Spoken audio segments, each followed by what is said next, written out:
Well, here we are back where a lot of my carp fishing started a long time ago. Linear Fisheries. It's been on the list to visit for a long time. We should have been here a few months ago, but due to my injury we had to cancel that shoot. But finally we've got here, and I'll tell you what, it's a hell of a haul over from Suffolk to get here, but I'm really excited for this one because this is where I first fished really busy commercial, pressured, competitive day ticket waters.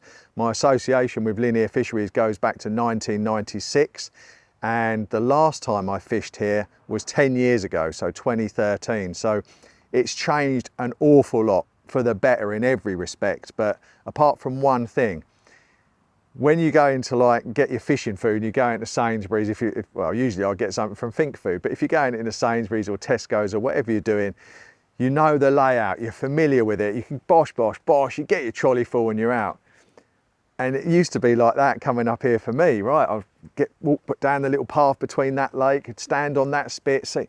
Now it doesn't even feel the same because it's so overgrown. There's massive trees where there never used to be trees. There's a bit of barren bank down there, or used to be barren bank down there on the bottom end of Hardwick Smiths, which is completely overgrown and looks beautiful. And I've got a picture of me holding a 19-pound carp there on the day that Princess Diana died. So that's, yeah, it's changed an awful lot. But like I say, for the better. Now it feels very mature, obviously under ongoing superb management from the team here, which many of which, certainly Chris has been here since pretty much the beginning.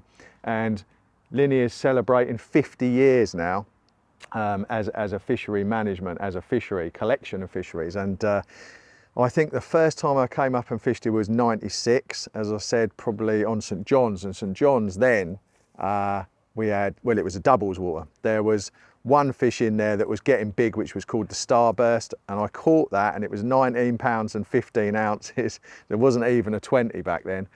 And then I spent an awful lot of time on Manor. Now, what we're going to do today is obviously going to try and get ourselves into a position where we've got a chance of catching a carp. And I think the biggest key mistake that people make with Linear, continue to do so to this day and always have done, is they go to Linear with an idea of, or a plan where they want to fish, a clear set idea of which lake they want to be on, and very often what swim they want to be in. And usually that's down to what videos they've been watching and so on and so forth. That is a real problem. If you're going to go up to Linear and think about getting on a particular lake and certainly on a particular swim, you're going to be disappointed 9 times out of 10. It's busy because it's such a brilliant fishery. So when I come to Linear, what I do is I think about the whole complex as a lake. So I walk around one lake, and if I can't find them there, I'll try and find them on the lake next door. If I can't find them there, you even get in your car and drive down to Oxlease and Hunt's Corner and just keep looking. And I've never been up here before and not been able to find fish somewhere and find an angling opportunity. Of course, we're putting it all on the line saying that because it is busy up here. There's an awful lot of anglers on site. But I think that, you know, with a lot of legwork, the usual thing, the Polaroids and the determination, I think somewhere on one of these magnificent lakes, we should be able to find an angling opportunity. We've got some incredible weather this week. We've got low pressure, loads of rain, or a fair bit of rain. We've got good winds. It's pretty good actually. The only downside is the lakes have been fishing quite well, and when you turn up at a lake or a complex, you never want them to have just pumped out a load of fish because it's just going to make it harder. But I think we're going to start off by having a look around Hardwick and Smiths. We're going to look at all of them. Manor behind us here is a booking system, so that's a little bit different. You can't sort of walk around and find the fish. So hopefully the whole complex isn't going to go that way, because I'm not a fan, because it just eliminates the whole watercraft and the moving and looking for fish element. But I understand why, you know, the management on a lot of fisheries like to run it that way. It's a lot smoother for them. But from an angling watercraft point of view, I'm not a huge fan. But we're going to get a bucket and we're going to start touring the site. We may, as I said, even get in a van and drive down the road to Oxlease, Hunt's Corner. We've got Hardwick, we've got Smiths, we've got B1, I think B2 might be shut, but what amounts to probably 100+ acres of real prime fishing estate, and some very big fish in all of those lakes. So the clock starts here. We've got 48 hours as usual, and as I said, I've not been here for 10 years, so we're up against the challenge. Let's see if we can find them, and then see if we can catch them. Well, out of all the many lakes that are under the control of Linear Fisheries, Manor Farm is probably the most famous, and it was the first significant big fish water, I think it's fair to say, that Linear acquired and managed to grow to national status. I mean, when I started fishing here in about '96, that was really a tipping point for Linear, because it was about that time that Manor Farm produced its first ever 40-pounder, which was the first, it wasn't the first 40-pounder from Oxfordshire, but it was the first one that was ever publicised. And it was a fish called 𝗵𝗻 that a friend of mine, 𝗪𝗵𝘁𝗀, caught, and it's a very, very famous fish. And you had that, and you had cuttail, and you know, it's not a particularly big lake, it's a bigger lake now, but then it wasn't a particularly big lake. And back then you had 15 30-pounders. So in the sort of latter half of the 90s, that was enough to put this for public access, believe it or not, 15 30s. That was the king of all the day ticket waters in the country, 15 30s. And for that reason, you had anglers like Frank Warwick, you had Dave Lane, Terry Earn, loads of people used to come and fish here for these amazing looking fish. You had fish like the random linear, which is still to this day one of the best looking carp I think that ever lived, and loads of other famous fish as well. So I used to come and fish this. I worked at a fishing company, Drennan, down the road, or in Oxford, so it was like a half-hour commute out here, and I used to fish here every weekend, sometimes work nights, and you know, try and learn to compete with other anglers on a busy stage. And it's a lake that was very kind to me, and I fished it for a number of years. It's actually the lake that I fished most recently, albeit that was 10 years ago. And I fished somewhere over there on that bank, and I had a very, very lucky session indeed. But it was a lake I was hoping to fish, but it operates on a booking system now, and we've looked at the calendar for the system, and it's pretty much stitched up. The back bay is empty, but I did actually have a look in that when I arrived this morning, and there was nothing going on. It's very quiet, no fizzing, no coloration, nothing. So it's not going to be Manor for us on this occasion, which has hurt my heart a little bit. There's fish showing all around here. It's a real shame we can't get on. Oh, that was a coot, that one, but we have seen fish down there. So what we're going to do is put Manor to one side, my love affair, and we'll come back and visit Manor again sometime, because it is a very, very special lake indeed. But in the meantime, I think I'm keen to get across the road and have a look at Hardwick and Smiths. St John's would have been an option, but one end of it is shut for weed cutting at the moment, and that means that all the anglers that would have populated the top end of St John's, that was a carp, are now packed into the rest of the lake, so it's like triple busy on St John's. So that's kind of out the equation as well. So we're going to have a look at Hardwick Smiths, and if we can't find anything to go out there, we'll probably migrate down the road and have a look at Oxlease, and we may even have a look at B1 and B2.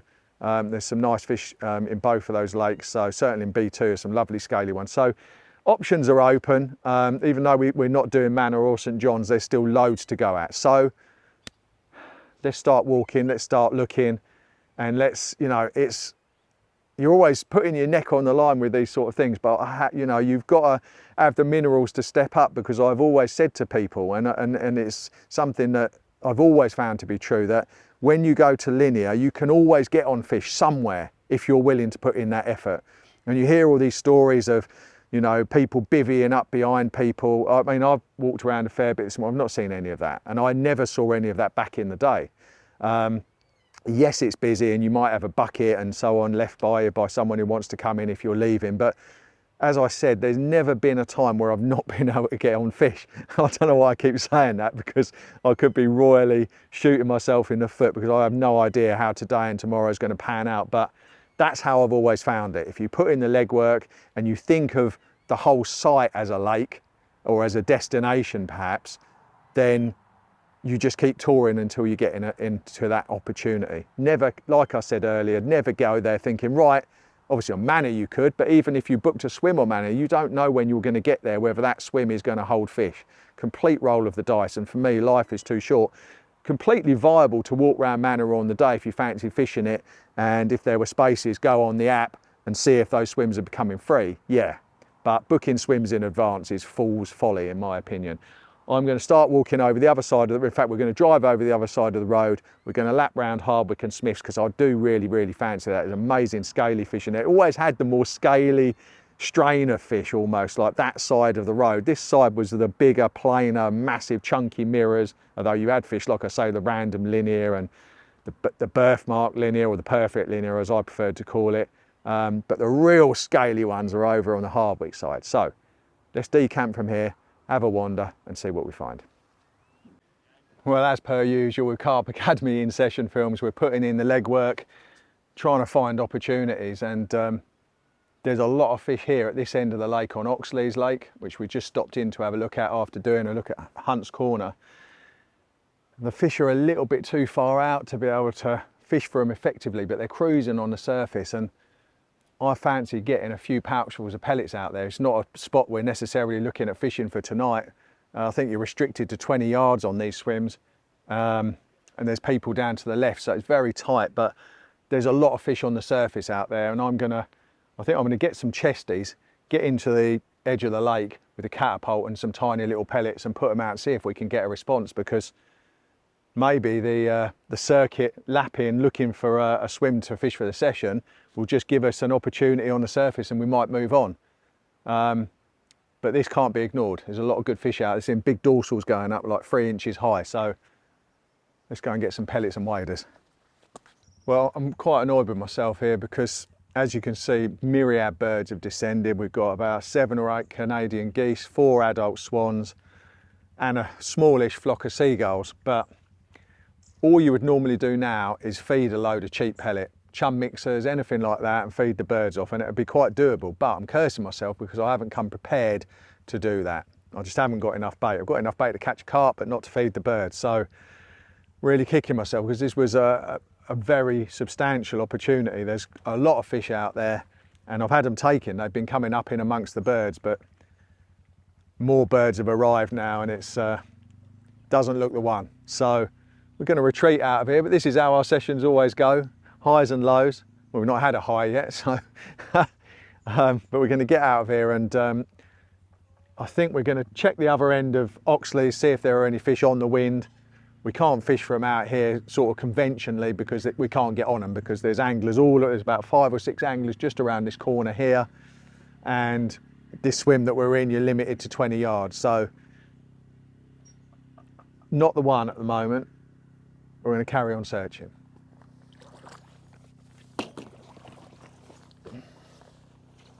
Well, that was very frustrating on Oxlease, and in all honesty, if we don't find anything else to go on any of the other lakes, then we may even revert back there and just fish at 20 yards with 2 rods just to be, you know, close to where there's a significant number of fish. But the weather is changing now. It's filling up with cloud, the wind's getting stronger, the fishing conditions are getting better, and whether those fish will even stay there on the back of the wind or push up the lake on this new wind, I don't know. But we're back round here now on Hardwick. We're on the spit between Smiths and Hardwick Lake itself, and it's an area of interest because I saw a couple of fish, 3 fish show out here earlier on when I came for a little look.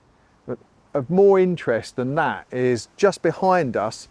If you look in the spit on the Smith side, the water is literally the colour of a cup of tea, and it's not like that in the rest of the lake. Something has really stirred the margins up along the spit on the Smith side, so that is of significant interest. There's a couple of nice sized slots where you could put a 6-foot rod in, which I've got with me. So if I see fish here and we've got that behind us as well, then that would tick an awful lot of boxes. But I can't set up in here now because I haven't seen a fish. So I think because this swim looks so good, I'm going to sit down, put some roots down for 20 minutes and have a good look and see if anything's going on. Not the best time to try and find fish in the middle of the afternoon, but the fish at in Oxford generally have always been very showy, regardless pretty much of what lake it is. So given the weather and the time of year, I'll be pretty confident if there's numbers of fish out here, we'll see something over the next sort of shortish period of time. So that's the next state of play. Now, where were we? We were everywhere. We have found carp in 3 different lakes, in 3 different swims, and then it was a matter of narrowing things down. So We found some fish on Oxlease, obviously where we float a fish for them, and there seemed to be a good number, well, we didn't float a fish, where we put some floaters out, but got destroyed by the birds. But there was a good number of fish in that area, and there was only one swim available, which had it was limit of about 20 yards. But you could have got in there and fished 2 rods in close and tried to catch one. I did quite fancy that. There was the back bay on Manor. There's a bit of activity in there. There's some colouring up the water. There's some fish in there clearly. The only ones we saw show were small, even looked like bream, a couple of them, but there were carp in there clearly colouring up. We went on the app to see if it was available, and that actually was available. So that was choice number 2. And then the final one was the fish that I've been sort of chasing or trying to get a grip on all day pretty much, which are on the Smith's side of Hardwick. So faced with 3 opportunities, you know, again, it just shows that, you know, even people say, oh, you can't even get a swim. Well, you know, it's busy up here, but not only could we have got a swim, we had a choice of 3 swims on 3 lakes, all of which held carp. So, you know, be buoyed by that. You know, if I can do it, you can do it too. You've just got to be determined, and then hopefully make the right choice. Sometimes you might only find 1 swim with fish in it, but there's, like I said, there's never been a time where I've come up here and not been able to get on fish. Whether we can catch them or not, that of course is another question. So what have we done? We've just dodged a really heavy downpour. We're all a bit clammy. It's very warm. It's brilliant fishing weather. But we've just had a rain shower. We've got a lot of rain coming.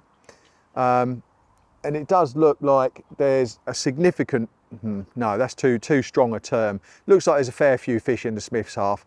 There's a lot of coloration. I was seeing streaked lines of clay, really sort of coffee coloured water. I saw that this morning at 8, 9 o'clock, 9 o'clock actually over there. We've seen it down there, and we've seen bits of fizz. But down here is the only place where they've been rolling sort of with some consistency. So we've seen up there, it's been different. You know, a couple of fish have just sort of clattered out with that noisy they look quite small, they sounded small. Whereas down here, I've seen a couple of good fish. They've been coming up like big fish.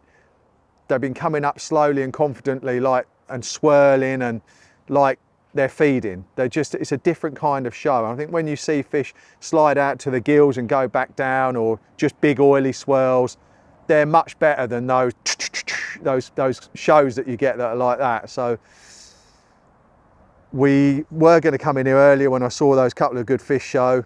Then someone put a massive, great, like, Artex in bucket right next to me. So I just thought, you know what, I just can't be doing with it. So then we went to have a look at Manor and then Oxlease. And when we got to Oxlease, our choice of swim there had been taken. So you've got to move quick, you know, once you find these opportunities. But 2 out of the 3 were still available. We came back here, and I thought, you know what, I'm just going to walk back down this bank. There were 3 buckets in a line along here, and we came down here for a look, and to my immense surprise and pleasure, all 3 buckets were gone. So I stood in here for 10-15 minutes, and 3 fish showed, same area, and I've seen them along this bank since I got here this morning. They're definitely here in some number, no idea what sort of quantity, but there's carp here. We're unmolested by other anglers. There's a nice little space for Hagrid to get his rods out tonight as well. So yeah, I think it looks all right. All that remains now is to somehow, we've got a massive sloping escarpment here, which is going to be very uncomfortable. It's supposed to rain all night tonight, and this is just going to turn into a mud slick. So we've got to find some, may even set up here on the grass, I'm not sure. But then it's going to be a matter of going through the usuals. You know, you found a swim with carp in. All of the fish that I've seen bar 1 have been at about 30 yards. So I'm going to put a lead out there, just a bare lead, light lead, 2 ounce, and see what the bottom's like. And I suspect, because it's quite deep Smith's side, we're on the Smith's side of Hardwick, I'm suspecting there's probably not much in the way of weed, but I'm usually wrong about everything I say. So I think that was a fish that might have just showed out there as well. Might have been a bird, don't know. So let's get organised. We've got rain all evening and all night, so probably priority is just to get the shelter up and get organised. And then, as I said, I'm going to find a bit of clean bottom, dispatch some boilie rigs, catapult or throwing stick, and see if we can go about catching one. So we're drawing into the evening now, and you know, I can't complain about the weather. I mean, it is outstanding carp fishing, textbook carp fishing weather. And there's fish in the area. I can't say that I'm flush on super happy with this, but there are fish here. I've not seen anything since we decided to commit to the swim, which is disappointing. But yeah, we've seen fish here consistently. Saw fish here early this morning, not early, but when I got here. There's been bits of fizzing, there's been a lot of colour in the lake. Certainly compared to the other side, the Hardwick side, this half of the lake is markedly more coloured. And that's, you know, that is it's a cornerstone of your watercraft, guys, you know, is to take careful note of the water coloration. And it's very, very clear, murky, clear to see that, oh, carp just came out right in front of me to the tip of his tail. And that's me lining up that rod. That's exactly the range they've been showing at, about 30 yards. They are here, thank God for that. Thank you, carp gods, I needed that, shot in the arm. So, yeah, it was very, very clearly murked up in this half of the lake, and that's a real key thing. You know, you walk around the main part of the lake and you can see down 4 or 5 foot. You come around here and it's a totally different game. This side isn't as coloured as around the spit, but you can still only see a couple of foot into it, and certainly off the spit you can't see anything. It is literally like a cup of coffee, and there's only one thing that's going to do that, and that's carp. I've not heard any other anglers mention it to me today. Maybe it's just an oversight, but it's very apparent when I walked on here this morning, and continues to be apparent. So up until, if I hadn't have seen that carp, I was starting to think, oh my God, like maybe. But no, there are fish still in the area. They've been here for most of the day. All I'm going to do, I've flicked out a lead a couple of times just to determine what the bottom substrate is like, how clean it is. I'm not looking for spots. I've already seen fish in the swim, and all of the shows have been about 30, maybe 40 yards out. So all I'm looking to do is determine whether the bottom where the fish is, where the fish have been showing is clean enough to put a rig. And with a bare lead on braid, you know there's crack by now, guys. You know the drill. If it slides, you can fish it. There are patches of weed out there. There's not a lot. It's not as deep as I thought it might be. It's probably 9 foot, something like that. Lovely depth, 9, 10 foot. And it's pretty sort of firmish. I'm not bothered, you know, it's clean enough to put a rig down there. It feels like a bit of silt and mud. That's about it. I haven't found any rock hard gravel or anything like that. I'm not bothered. I'm just going to fish it by eye, 3 rods with stringers, dot the area with the catapult, and see if we can get a bite doing that. You know, that's a good port of call. You know, you're moving on to fish. When you look at Hardwick on the main part of the lake, it is absolutely rammed. There was actually, there was a swim we could have got in on the main part of the lake that looked lovely. Wind was pumping in, it had a nice bit of space to it, but there's no way I'm going to go in there unless I've seen carp flesh, and we didn't. So, but it, you know, the main part of the lake is very, very busy. On this side, on the Smith side, I believe there's us and 2 other guys. That's it. There's empty swims everywhere, because Smith's is a good sized lake in its own right. So I strongly suspect that the fish have filtered through here to get away from the pressure. And this lake produced a real prodigious number of fish about 2 weekends ago, fished its head off, went crazy, post-spawning, munch up. It happens every now and again, and if you're lucky enough to be in the right spot at that time, then you could fill your boots, but or fill your nets, I should say. But the downside to that is obviously word gets out, Hardwick's fishing brilliant, everyone piles over here. You couple that with a large volume of captures, and the first thing you get is the lake switches off just like that. And that was why I was a bit reticent about coming on here, because I hate going on to a lake that's just done a load of fish. It's very rare that the lake, any lake, will do a load of fish and then do another load of fish. It's the same with if you're going to France. You know, in the past, we go out to France and people will look at the catch reports and they go, oh, it's bang on for us. It's done loads of fish this week. We're out next week. Too late. The worst possible news. You want to get there when no fish have been out, really, when not much has been happening. But But, you know, and that was another reason why I quite fancied Oxlease, because Oxlease has not been fishing particularly well by all accounts.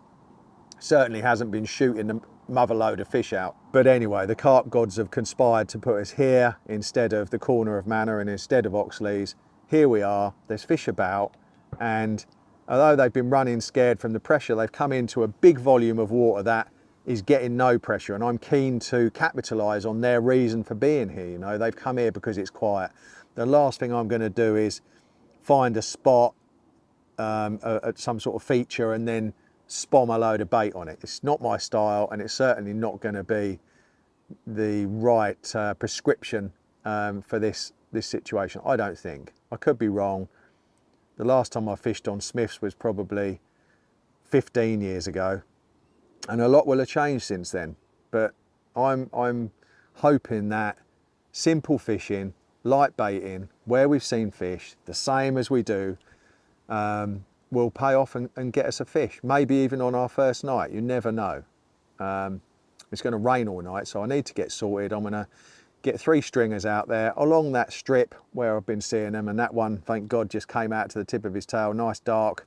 Couldn't tell if it's a common or a mirror, but you know, sort of 22 pound, it was a good sized fish. So yeah, I'm very happy with that. That's just what I needed. That was just at the right time when I was starting to think, oh, maybe they're not here anymore.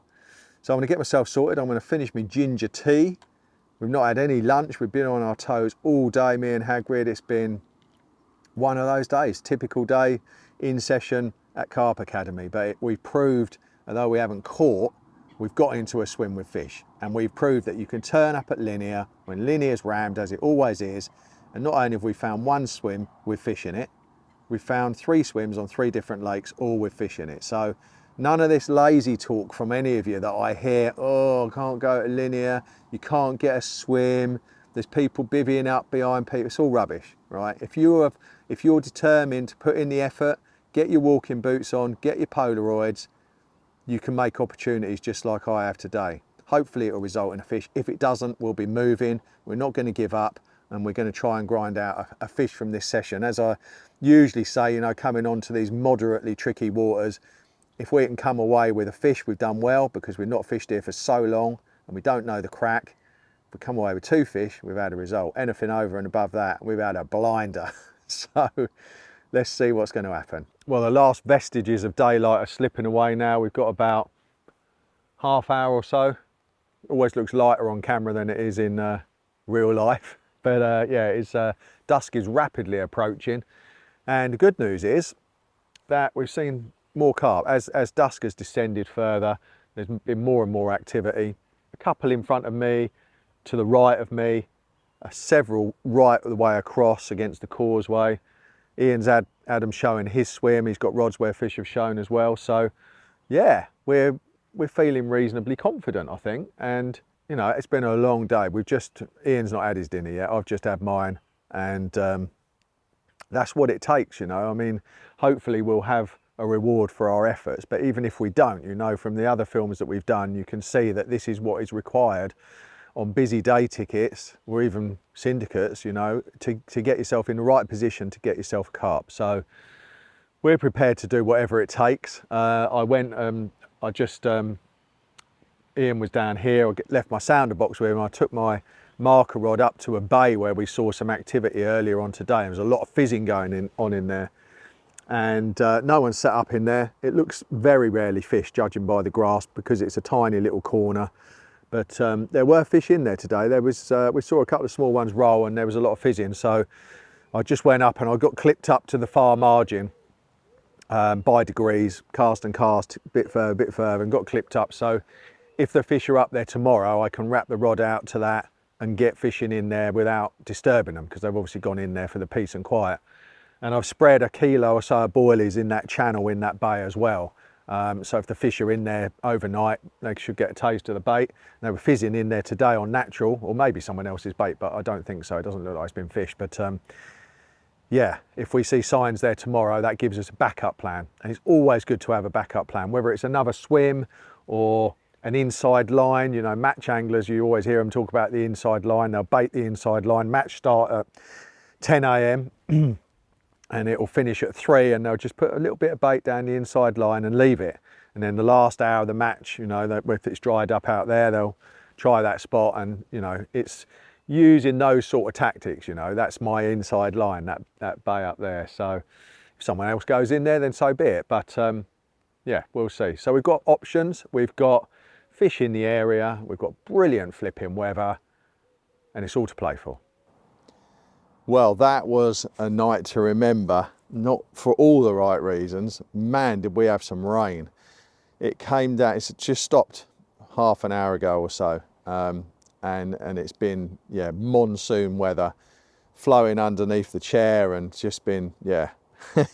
And it was really weird because it was super warm as well, poured with rain, it was blowing in the front, and yeah, everything got a bit soaked. It was interesting that just as it started to get dark, the carp started to come alive. The lake came alive, the carp started to come out to play, and it turned out that there were a lot more fish in this zone than I perhaps thought. We thought there was, you know, enough obviously to move on to and set up on, but once it got dark, man, it was incredible. The amount of shows was just insane. And I started getting liners, and it was just one of them super uncomfortable nights where the rain's hammering down, you're getting liners and you just don't get any sleep. But I lost one just as it was getting light, which I had a hook pull down to the left, which is pretty unusual for me, but very disappointing. And then that was over the baited area where I put the pair of rods out to begin with. And then we got salvation in a big way. The margin rod, the spot that I found at the end of getting the rods out, that I put the one rod on down close and baited lightly, that went about an hour ago, and man, oh man, we have got the sort of fish that Hardwick is famous for. One of the big plated mirrors, goes just over 33 pound. Big tail, perfect mouth, massive scales, just like, I mean, it looked incredible, and I can't wait to get it out and show you guys. So it was raining so much, there was obviously no way we could film it, so I just gave it, I weighed it, and I've just put it down there in the sling next to the rods. The rain has just cleared off, so we'll get him out in a second, have a look at him. It's just, yeah, it's an overused phrase, but it's a pile of gold coins, massive gold coins, and more like guineas. Yeah, very special fish. Feel very lucky.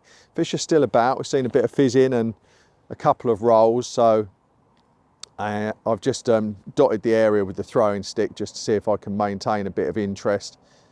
I did put out a bit more extra bait as it got dark last night, just on virtue of the fact that it seemed there were so many fish in this part of the lake. Not just here, but, you know, sort of across, opposite off the spit, in front of Ian, between me and Ian. So I thought, there's a lot more fish than I thought. I'm going to put out a bit more bait, and the rod that I lost the fish on was on, you know, the stringer with the matching bait over a couple of kilos of boilies. So that's a good indicating factor that, you know, they are up for a bit of a feed. So I've dotted, as I said, a few more out there with the throwing stick this morning, and time for some coffee. We'll do the fish first, and then we'll see what the day brings. I don't know if we've got more rain coming or not, but you know, it's really good fishing weather, and we've got a really big plated mirror in the edge waiting for us to have a look at him. What better way to start this in session down at Linear Fisheries? Can't believe my luck. Guys, this is as special an Oxford carp as it gets. This is the perfect example of a big plated Hardwick Linear Fisheries fish that has made the place famous for decades now. And this is why anglers travel from all over the country to come here and visit.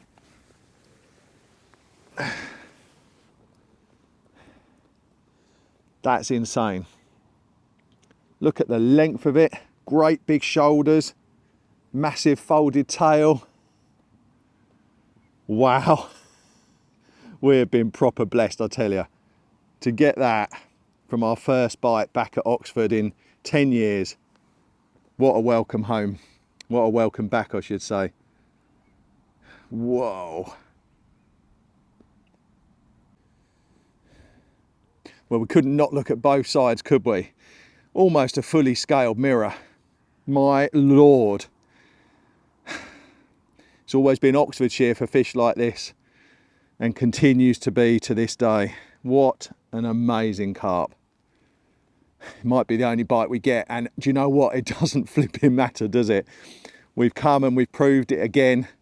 Hard work, looking for fish, simple tactics. Blown away. Well, for the last 2 or 3 hours we've not sighted any fish, and throughout the zone that I've been peppering with the throwing stick, there's just been regular, frequent little bursts of bubbles. 2 or 3s, 1 or 2 that were a bit more aggressive that you could call fizz, but most of it's just been 2 or 3 bubbles at a time. But it's been across that zone where the bait is spread, where I've been dotting it with the throwing stick, and the fish aren't showing anywhere else on the lake, so there's no reason they should be showing in front of me. But I was confident, even though nothing was showing, that they were down there, and those bubbles were signifying fish that were just truffling away down there in that deep water in the gloom, looking for some of these boilies. And so it's proved that just when we're sat down trying to film the technical section, very welcomely, the left-hand rod has pulled up tight and we're into a fish. Well, I think the swim is starting to come together a little bit now. That's 3 bites in 12 hours or so, and very, very few signs of anything going on over the spot, just the occasional little pinprick. And then all of a sudden, just when I was going to make some lunch, the middle rod was off. So I'm continuing to keep the area baited, you know, topped up, trying to keep the seagulls away. And this is the result. So I'm going to just keep doing what I'm doing and hope we can squeeze out another one. We were just preparing, Ian and I, to give you a little bit of a backstory, a little bit of an update on what's going on and talk about the last fish. And we were just getting ready to do that, and an absolute, against a very tight clutch, a very violent take on the left-hand rod on the baited area, and I've just been dripping bait out there. And do you know what? Out there in 10 foot of water, I saw the bite, because I was just sat there on my bed looking out, and I saw a line of bubbles go across the spot. And I thought, oh, it's probably a fish just blowing bubbles out its gills as it's swimming below the surface or something. And almost at that split second, the bite happened. So that was the fish, and the line of bubbles was going right. That was, yeah, that was the bite. It's the first time I've ever seen a bite in 10 foot of water 40 yards out, I think. Let's hope we can get this in. I'm just going to drop these 2 rods off the bank sticks, just to give me a bit more room.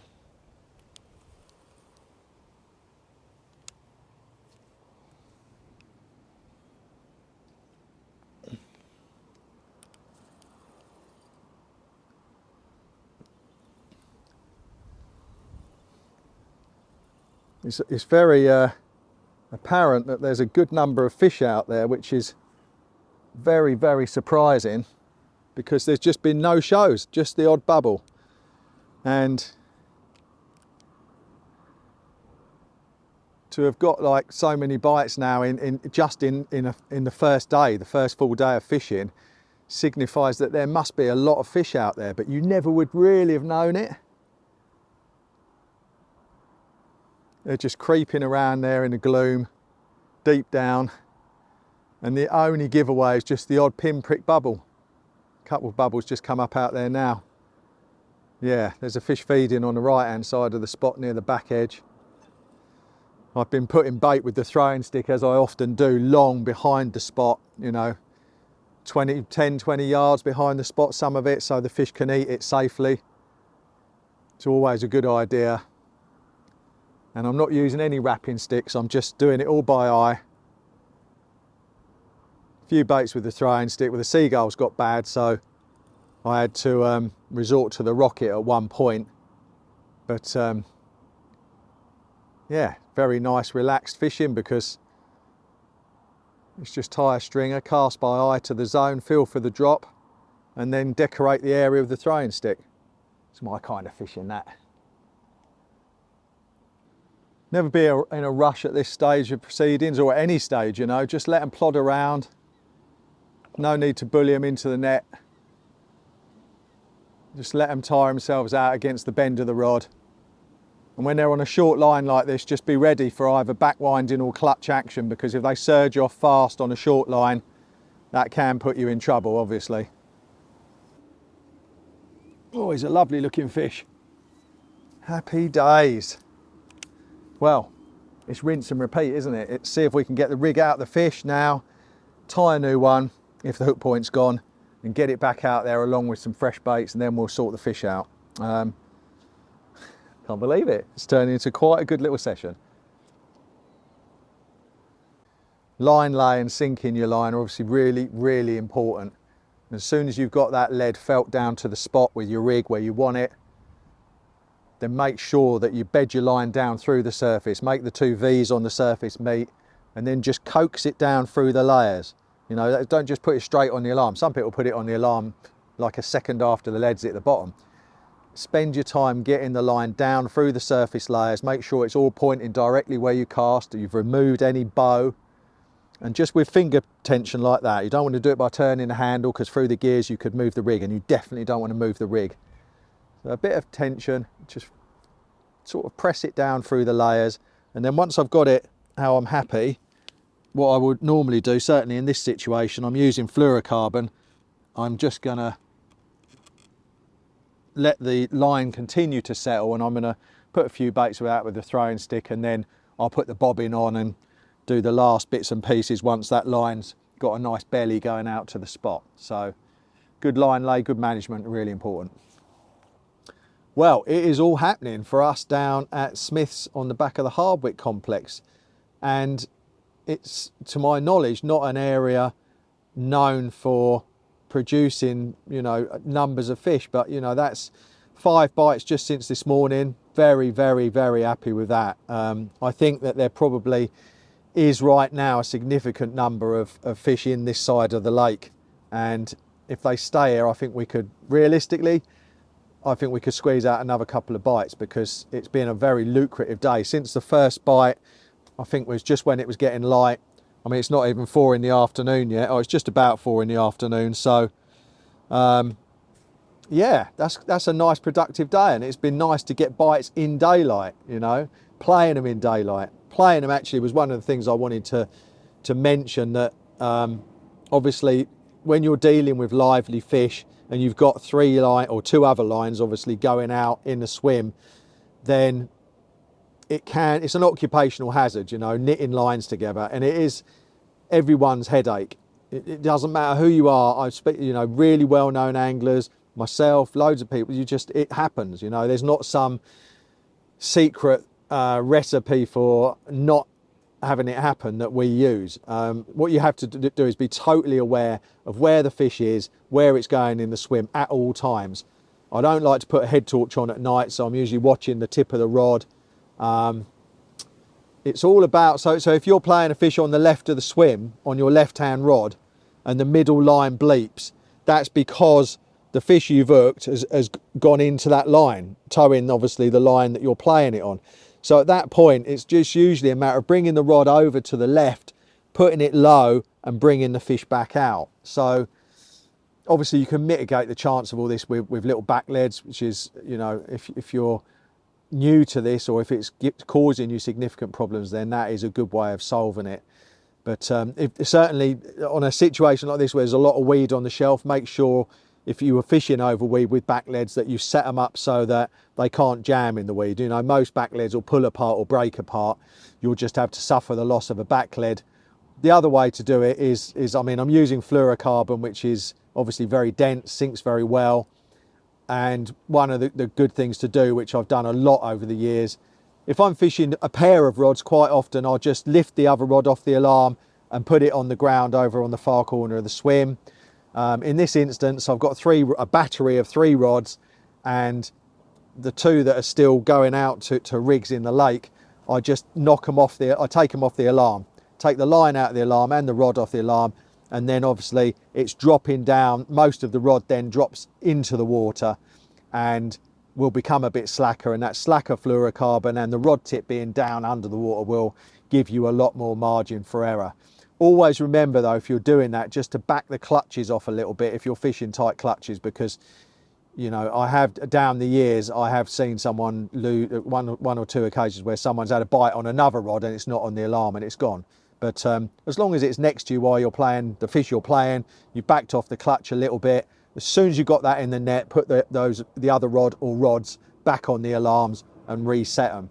I think another important thing is drip feeding your swim with bait. You know, once you've got the attention of the fish, it's really important just to keep that bait dripping in.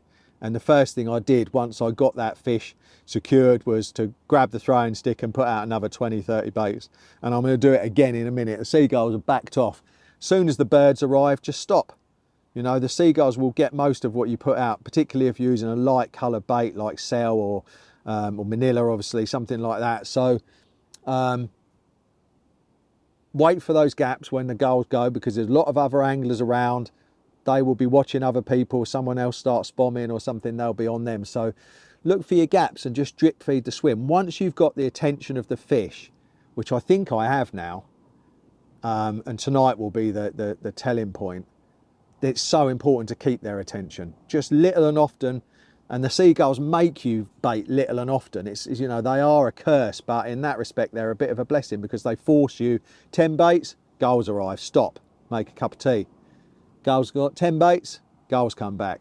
You know, just do it like that. And then boilies or bait falling through the water column intermittently is very attractive to carp. It's really good for getting the attention of passing trade, as I call it. Even with a catapult, you know, just one or two at a time every now and again. It's a very, very successful and effective tactic. So I'm going to continue doing that, and getting through a bit more bait than I normally would on a session, I have to say. But I want to hold the attention of these fish, and going into our second night, although I'm feeling shattered already, got to get my energy levels. I had 0 sleep last night. I was going to have a little afternoon nap, but it's just too full on. So as I said, tonight, if the fish are still very much in the area, then I'm expecting to see sliders and bigger patches of fizz on dusk over the area, and maybe a couple more bites, but we'll see. In the meantime, it's going really, really well. That guy's had a 10-minute rest in the net. Let's get him out, give him away.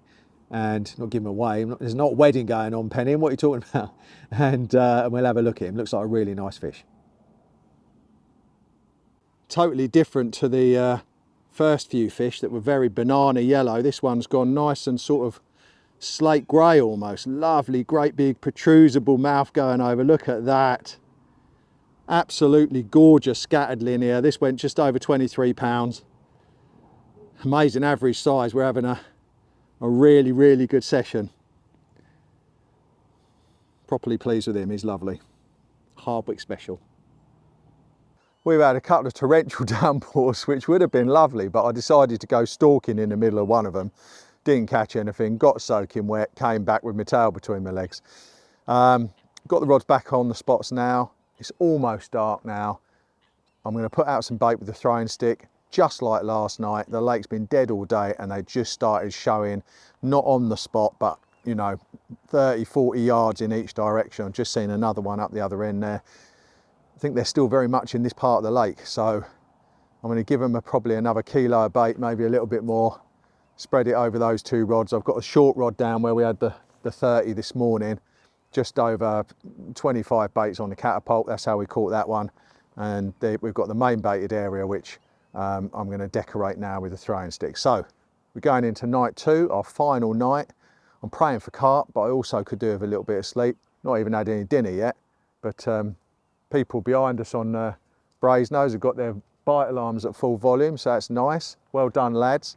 Sounds like a big one came out over the spot then. I'm going to get to the rods.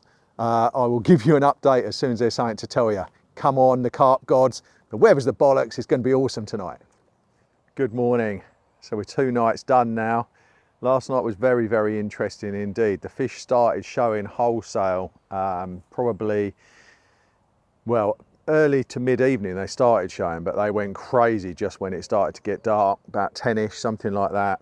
And it was fascinating to see the fish porpoising coming away from the spit and travelling down the lake. You could watch their progress as they went. Big boshes and big oily swirls. At one point there were 4 of them in a row. It was, yeah, having seen hardly anything all day, to see that, they just came alive at night. And the most bizarre and incredible thing that I don't think I've ever seen before was that the fish just tracked down directly towards my baited area and then just dropped on it. It was incredible. So by 11 o'clock, all 3 rods had done fish. So I had a couple of low 20s and a 25. And the nature of the fish here, obviously they look lovely in the day, but just under the light strobes and that at night, they're just going to look like white blocks. And we couldn't show the action or the fight, so I just put all of those back. But then I thought, do you know what, I'm not going to put the rods back out because I'm just catching carp that I really need to be catching in the daylight so that you guys can see them. So I thought, right, I'm going to try and get some sleep, which I desperately needed. I slept from about midnight until 3:30.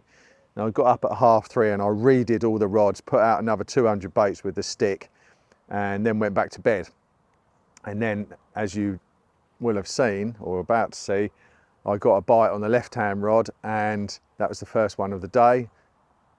Quite a chunky fish, certainly looks sort of upper 20, nice mirror. They've all got massive fins. I've got a feeling we're catching the male fish. They've all been really testosterone packed, great big fins. Some of them have still got the spawning tubercles on their heads. So yeah, I don't know where the females are, but my God, we're getting some action, aren't we? We're getting a lot of bites now in that area. Another interesting thing about that area, other than when it's dark, don't get any shows on it at all, even though they're clearly down there feeding. So the action has been such out there now that I've put all 3 rods fanned across a sort of 10-yard strip, maybe 15-yard strip, 5 yards apart, something like that. You know, when you've got something, I kept a rod down in the edge for a bit, but I think that 33 was just that night they were in close in the margin, but for whatever reason they want to feed further out now in the deeper water. So, you know, take note of those things. You know, it's another, by moving a rod onto the area that's producing, you're adding another 33% to your capability, your overall potential of return. So that's what I've done. We've got all 3 on the spot. I've put my tips down low. You might have noticed the setup changed a little bit. One of the bites I had was really strange, didn't really get much indication, and the fish had kited a long way. You do sometimes get that on really, really pressured waters, but I was very surprised that it managed to travel so far, giving me such little indication. So I've just dropped the tips down and I'm fishing a tighter line now. So the last couple of bites have come, or a few bites have come like that. And that's about it. Got through more bait than we have on any other Carp Academy session. I finished off a 5 kilo bag, so they're properly eating that bait out there now, but need to keep it dripping in with the throwing stick today, and yeah, see if we can get a couple more bites. I'm mad for it now. Got an area really getting turned over. You know, you get 8 fish off a spot, that's getting a lot of visitations. It'll be murky down there. It'll be, the smell of the bait will be permeating into the silt and the weed, and I can just envisage a lot of traffic down there. And although again today, you know, we're not seeing them, and there's more of a ripple, so we probably won't be able to see the bubbles. I'm now at the stage where we're getting so many bites off the spot, or so many fish visiting the spot, that I think we could squeeze out a couple more bites today, and probably the first indication of that will be when the alarm goes. But absolutely loving this session. But what a welcome back to Hardwick Smiths, a place that I used to fish so long ago. It's welcomed me back, and I'm absolutely having the session of my life. Well, this absolute tank of a fish gave me that battle through the weed that you saw. Huge ball of weed up the line, made things very tricky, and felt I was quite lucky to get him in the net. It's 28.5 pound of absolute solid breeze block mirror. He's one of those fish that is really dense, like an absolute unit. Yeah, another fish with huge fins. I'm sure it's a big male carp, and packed full of testosterone. Lovely chocolate coloured flanks. Very pleased with him. Lovely. Well, what will probably be the final bite of the session. the right hand rod, actually a fish did show over the baited spot, which is the first time that's happened in daylight, and that happened about half an hour ago, directly over this rod, and then a couple of lines of bubbles where he looked like he had dropped down and started picking up a few boilies, and that was, yeah, very close to this rod, and that's the rod that's gone. So let's hope this guy comes in. He's just plodding away out there in deep water at the moment, but I'm going to enjoy the fight. And well, it'd be nice if he was a common, actually. I normally catch loads of commons for some reason, and I'm praying for a mirror. It'd be nice to see a common, but whatever it is, we'll be gratefully taking it. Oh, he's going like a good one, flipping hell. I love it. The fight is one of the best bits. The bite is awesome. You probably saw that. I was just talking to 𝗪𝗵𝘁𝗵'𝘀, the head bailiff, just there behind the swim, and it pulled up tight. There's nothing better. One of the greatest signs in carp fishing is that little white bobbin wedged into the roller. Love it.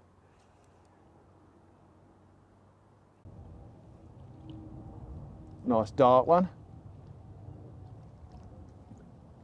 Happy days. Well, that may well round things off for a very memorable session. What a way to end it. Well, what a carp to finish on. That's more reminiscent of the Hardwick Smith's carp of old. Long, lean and scaly. He looks like a 90s throwback, doesn't he? Really pleased with that. We're in the process now of a bit of a pack up, so that's pretty much the end of things. We've got a couple more things to talk about, but in the meantime, I'm going to let this fella go. And thanks very much for visiting us, mate. You've made my morning. Well, that brings us to a close. I'm not sure what I'm going to do. I'm hanging for a good sleep in my own bed, but at the same time, it's hard to walk away from a swim that's going. I could stay one more night and do 3 nights and go in the morning, but I'm not sure. Ian's got to go, and it's the end of a journey. Ian and I have been making films for Carp Academy now, I think 10 in a row now we've done. He's been my main cameraman since Carp Academy launched, and he's off to other things, other projects, more angling time for himself, hopefully, and hopefully we're working together downstream. But a massive thanks from myself and everyone at Carp Academy for making these films look so good. I only have to catch the fish. It's Ian that makes it look lovely. So yeah, so things are changing at Carp Academy, but everyone's going to come out of it on different paths for the greater good. I'm excited about the future. Just a little bit gutted I won't be working with Hagrid. But so we've had a great session down here at Linear. It's been an amazing return, and it's been better than I could have imagined, really. But I think, you know, we've broken a few of those urban myths as we try to. You know, if there's one place that is shrouded in urban myth, perhaps more than any other, it's Linear Fisheries. And we've proved that you don't have to fish that 3 rods on a tight little hard clean spot and bait over the top with loads of bits and pieces. You don't need to do that if you don't want to. It does work well, but the difference with that, you see, in this situation, when we settled on having found the fish, it wasn't incumbent on me to then find that dinner table to then spod loads of bait onto. Because if I'd been fishing a mix, a load of hemp and particle and chops and bits and pieces, then I would have wanted it on a clear, hard bit of bottom. But the great thing about boilie fishing and doing the sort of fishing that we've just been doing is that you can do it over a barrenish, you know, a dirty, barren sort of lake bed, which is what we've got. There's 1 or 2 places where the leg goes down a little bit firmer, but it's not really discernible. It's pretty much just clean, firm silt and mud, and the odd little bit of black sort of weed that you bring in on your rig sometimes. But it just means that you can get fishing on fish without having to mark a float or ledge a swim to death to find that glory hole. I'm sure there probably are 1 or 2 out there, but you know, in these situations when you're moving on to fish, boilie fishing does give you that ability to just fish in the silt and the muck or whatever it is that's down there, whatever it is, as long as it's clean enough that your lead slides, you can put a rig there. And it just allows you to move into areas that have already got fish and get fishing with a minimum of fuss. So yes, it's worked again. we're really happy. I mean, that 33 pounder that we kicked off with was the sort of fish that Hardwick has become famous for, Hardwick and Smiths. And the fish that we finished on, the coloration of that, Stuart, the head bailiff, thinks that might be one of the Dinton strain fish. They're very special indeed. Massive plates on its back, lovely coloration. And all the fish in between, they've all been special. They've all been pristine. Absolutely, you know, a couple of spawning marks, but amazingly conditioned fish. So, yeah, I think if we were coming back, it would be rinse and repeat. The same things that I learned 10 years ago, 20 years ago, 30 years ago are still applicable. Don't set up unless you're on fish. And don't message me saying, well, when I go to Linear, I can't get on the fish, because we've had no favours granted as usual. We've turned up on the gate with everybody else, and then we've lapped it with a bucket, and we found 3 situations that all could have produced carp, and the one we settled on has produced a good little number of carp for 36 hours of fishing. So very happy with that. And again, guys, take it away that simple, fuss-free fishing where you've seen fish will work for you.